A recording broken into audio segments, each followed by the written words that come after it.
police brutality, but to deny UofT the spectacle they crave. We refuse to be props in their performance of law and order.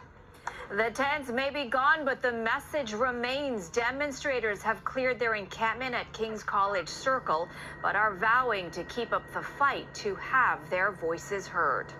Good evening. Demonstrators were given a 6 p.m. deadline to leave the campus or police would move in, but the group left early, marching through city streets, saying they would not give the authorities a chance to forcibly remove them, and indicating their protest is far from over. CTV's John Woodward has been speaking with demonstrators this evening and joins us now live with more. John.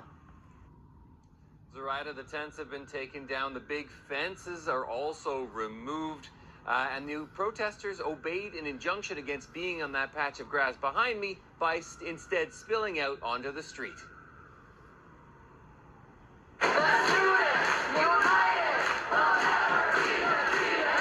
They left, but they didn't exactly go quiet.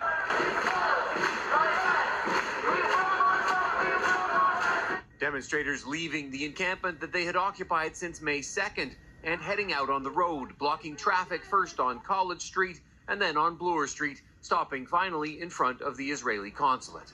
All this in advance of a 6 p.m. deadline set by a Superior Court justice in an injunction handed down Tuesday.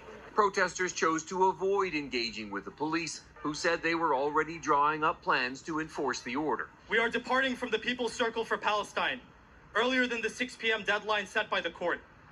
We refuse to give the Toronto Police Service any opportunity to brutalize us. Copies of the order were posted at the encampment. The protest followed that order to the letter. The injunction prohibited erecting tents on campus. It didn't say anything about a protest blocking Bloor Street. So I will rip this up now. Back at the encampment, one PhD graduate felt so strongly he ripped up his degree and then took a hammer to a stone he had donated next to Simcoe Hall. You know, I felt rather proud that I graduated here, and now it's just become so evident that is this really a university in any classical sense? It's a corporation, and it's all about money. Though off the university's land, protesters vowed to continue to pressure UofT to divest itself from any companies profiting off Israel's offensive in Gaza, which the Gaza Health Authority says has killed over 37,000 people.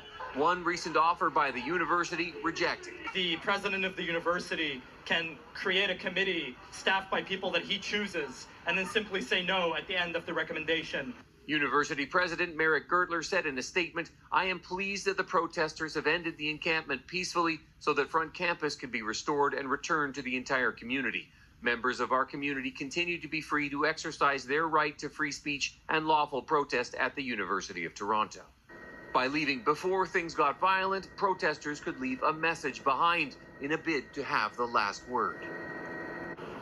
Now, it's not all back to normal. There are diesel generators here with floodlights. There's security guards patrolling regularly. And those big blue fences have just been replaced by little orange ones, which do have a copy of the injunction on it, but it also has a message from the university saying those fences are there to help restore the grass.